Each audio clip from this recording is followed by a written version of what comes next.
Hello everybody, welcome to Monine's Nail Station. We have a very cold day here in Johannesburg. Hope you guys are all nice and warm. Today we are going to I'm going to be doing my own nails. I'm going to do a fill and I'm going to show you how I do a fill on my own nails. You've always got to look at your client's nails and always look at the condition of your own nails. My own nails are very paper thin from wearing nails for so many years.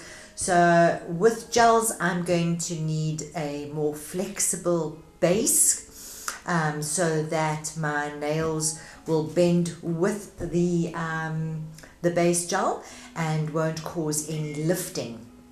So we are going to just turn the camera around so that you can see exactly what we're going to be doing next. So please subscribe so that you make sure that you get all the videos posted to you on a weekly basis. Let me just turn the camera around. Right, we're back. So as you can see, these are my nails. You can see I have sort of tried to start prepping them for the application. The most important thing when doing your prep is to make sure that all the dead tissue is removed from the nail plate. Also, a different thing that you need to look out for, any product that has lifted around the cuticle area, one needs to buff that away before you apply anything. Alright, so let me show you. Another thing you must be very careful of when you're dealing with acrylics and you've got lifting around the cuticle area. Around the sort of lunar half moon, that new nail that's coming out is actually quite soft. So it's quite easy to over buff an area like that if you're trying to get rid of a line. So I would suggest every 2 weeks always to just do a checkup or a file and a paint. This is particularly with clients that are using acrylic nails. You can fill with a gel on your acrylic nails.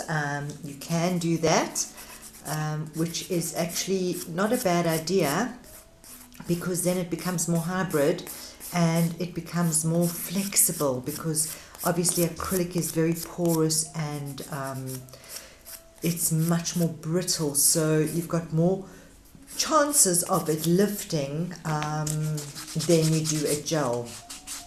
Let me just see.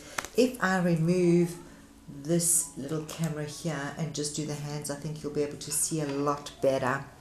Okay, so what I'm doing is we're just trying to remove any sort of lifting bits that may still be on the nail. I use a little white block because we don't want to roughen the natural nail too much. So we just want to make sure that all the oils and everything are removed. I'm then going to take my cleanser and we're just going to wipe the nails with the cleanser just to remove any of the dust. So what I'm going to do with these nails is I'm going to be filling it with a soft gel. Now can you see on this pinky there's still some dead tissue there? I've just noticed. We need to remove that as well.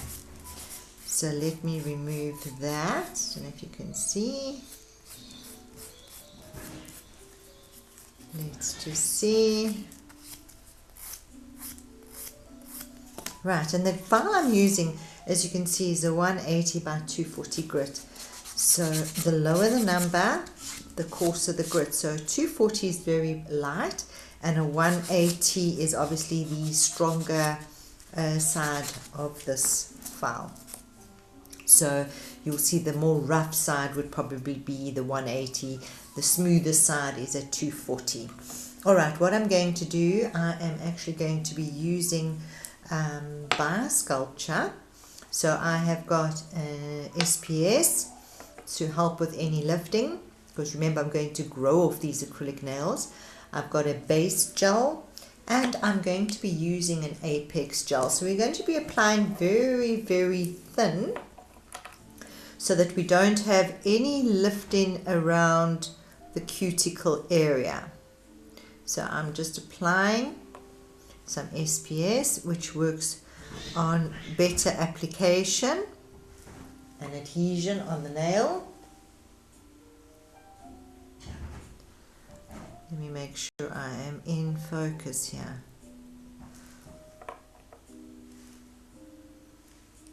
So I'm just doing a thin layer around with the SPS. Alright. Don't know if you guys can hear, I've got two cats that are having a little go at each other. So this is your SPS, which is going to help with adhesion and the condition of the nail. So we want to keep the nail condition better than it is. Right, so what we are going to do next, we are going to use the base gel.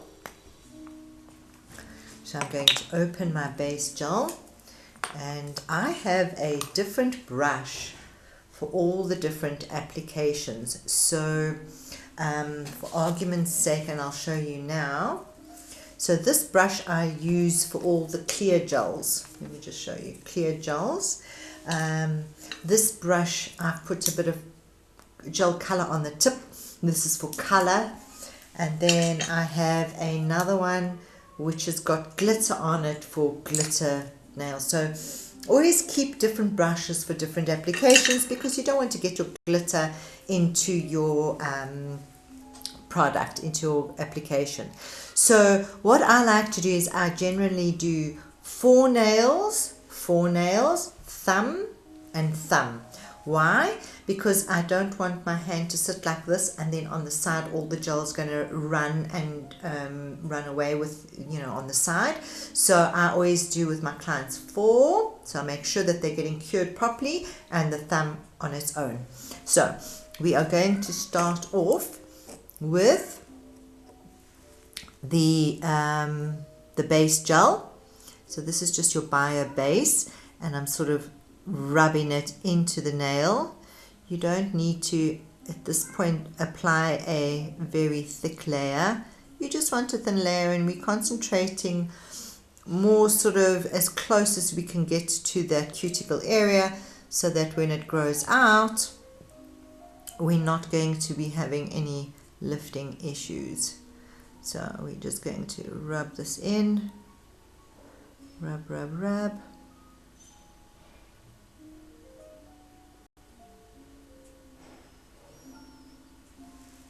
And then, you know, always just make sure that nothing has sort of run around the cuticle area. So just always clean up afterwards if you're not sure. Now we're going to do the next one. So I'm rubbing it in. So I'm literally like pushing it into the nail. Alright, let's see. We're going to just make sure we get the sides. And remember, the only reason why we're doing this is that we don't want to have, because my nails are very thin, we don't want to have lifting because of the hard gel. So we're going to be growing the acrylic off, which I'll keep you updated as to, we'll watch and see how the condition of the nail is, and we'll look at how they come right, or if they don't, we will be able to tell. So now I'm going to just put that in the UV lamp. Let me bring the UV lamp closer so that you can see. One of the tips that you can do if you are afraid of any spiking is you can put the nails in front of the lamp, not in the lamp. Count for a few minutes. I normally count to 4. 1, 2, 3, 4. Then I put the whole hand in the lamp and I let it cure. So we are just curing the 4 fingers, and then we will do the thumbs separately. So we would normally do 4, 4, thumb, thumb. and that's how I generally work. I have 2 lamps on my desk, and that's how I generally work, is one hand goes in, one comes out, another one goes in, and they alternate between each other. Right, so this should be nearly done. Okay, now we are going to do the thumbnail. Same way, I'm just going to take a bit of the gel and we're just going to rub it in. I particularly want it in that cuticle area. So we are going to grow this out. At some stage we might need to remove all of it and go straight to gel, but then by that time my own nail has actually grown and hopefully strengthened as we've gone along.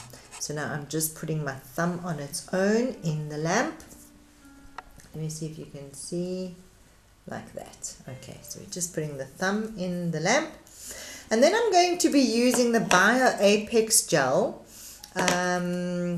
It is, you know, not as flexible, but I think at this point in time, we've got to grow out the acrylic. So we don't want something too flexible on top, but we want to give it a bit of flexibility. And as the product grows out, and as we're filing the acrylic away, so we will change our, what would you call it, subscription of what products we're going to be applying. So that's why it's always important to keep a customer record card so that you can adjust your products to suit each individual, their needs and how they use their hands and how their condition of their natural fingernails. Alright, so now I am going to open my Apex. This is the Apex bottle. And we are going to apply, if you can see, just I call it a slip layer over the whole nail, like that. And I want to look at it from the side. I think the Apex is quite good, so I'm just going to apply another layer. And you don't want it too thick at the cuticle area because that's where it's most likely can lift. So I'm just applying in the air, really in the air, very, very little. And then let's have a look. I'm going to take my Apex brush and I'm going to run a bead across the top. It'll sort of level itself out and just fine line, you know, just fine line the sides.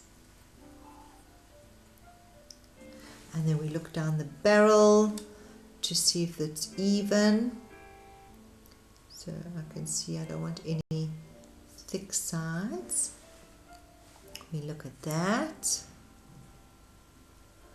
Can you see? Just fine tuning it. Alright, and I'm going to turn her upside down and I'm going to spot cure this nail. I'm going to quickly just spot cure it because I don't want it to run anywhere. I just want to make sure that it is not going anywhere. So we spot cure. So you could do 1, 1, 1, 1, 1, 1. Everyone works differently. Every nail technician is different. Just do what works for you. I'm going to now apply a layer on this nail of the Apex gel. When I look at it from the side, I think the Apex is still quite good. We don't have to reapply an Apex yet. Obviously, when I start taking the length down, we may have to rebalance that. See that you can see me. Okay, now I'm going to look at it from the side. Looks pretty good. We're just going to make sure that our side walls There we go. I'm going to turn her upside down. And we're just going to spot cure. I always close the lid of my pots in between so that they don't, any UV rays or anything gets in there. So I'm going to take that out. Now we're going to just do the index finger. So we're just going to do our slip layer.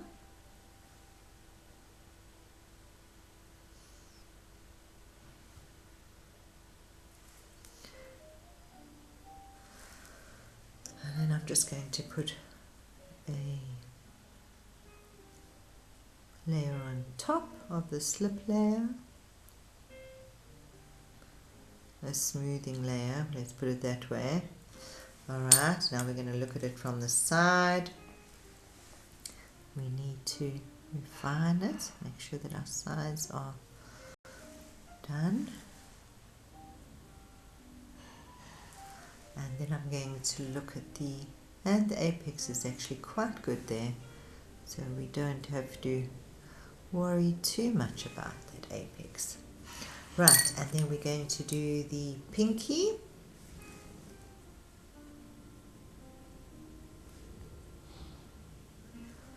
Let's do the pinky. I'm going to do a smooth layer.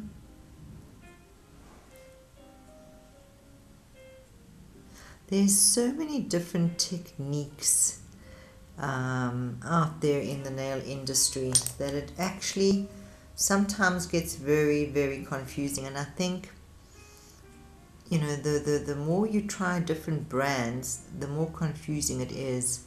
Sometimes it's actually better to stay with a good brand and not get yourself all confused. But unfortunately, we are all creatures of change. We like change.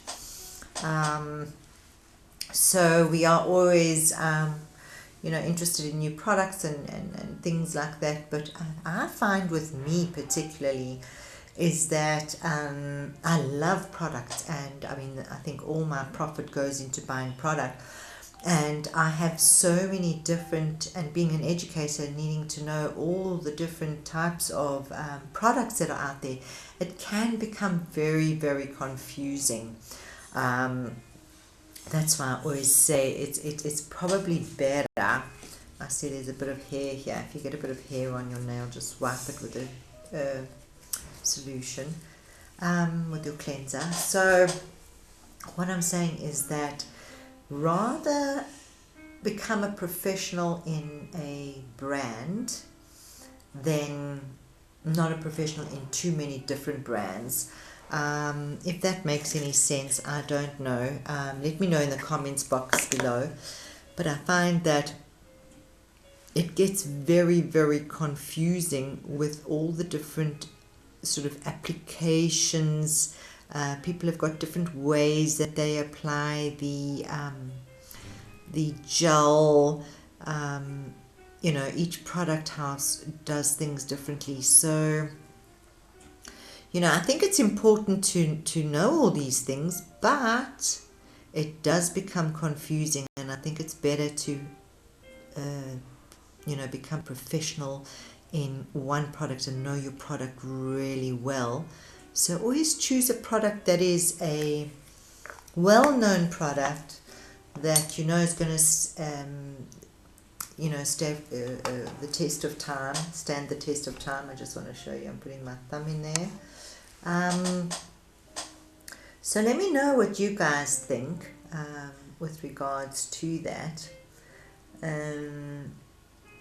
As I say, we all love products. I mean, I just love all the different products. I could buy all of them, quite frankly. Okay, so this should be curing soon. And then I'm most probably going to do the other hand off camera and come back again. And then we're going to do a gel paint. So we'll do a gel paint so that you can see.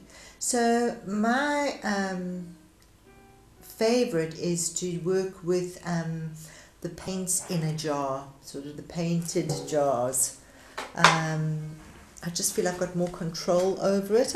Not necessarily, but I think I just enjoy the in the jar. Okay, so now that has come out. So now what I'm going to do is I'm going to take my cleanser and never wipe into the cuticle. Always wipe away. All right. I'm going to now remove the sticky layer like that. Let me just get some more over here. And then what I'm going to do is always a good idea to give it a light buff before you paint, because obviously gel likes to stick on gel. Gel follows gel. And it doesn't like a smooth surface. So I'm going to just take a white block which is very, very light, and obviously you'll get a much better application of your gel color by doing this. Let me make sure that we've got this in focus. Okay, so we're just lightly buffing that little layer and the stickiness away so that our gel color is going to sit on the nail much better. It's going to grasp that nail much better. And then this is the time when I kind of go with a white block. You don't you can't hurt someone around the cuticle, and this is lovely to sort of smooth it out around the cuticle area, because that's where most of your lifting comes about, is if you haven't got a smooth cuticle area, then you're going to have problems. And you should be able to how you test is you should be able to push back that cuticle very nicely without anything hindering its way. Right, so we're just going to blend about this one. Right. Can you see? I don't know if you guys can see properly. Now that's better.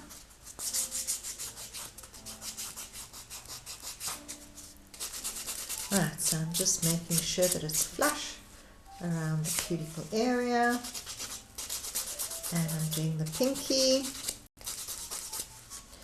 And we have done our fill. So this is a 2-week fill. Just a quick file and paint, a quick fill. I remove color with my e-file, in case you guys were wondering. It is quicker, but you've got to be very careful that you don't buff into the natural nail. Alright, so as you can see, we have prepared the nails, and I am going to now let's see what's happening with my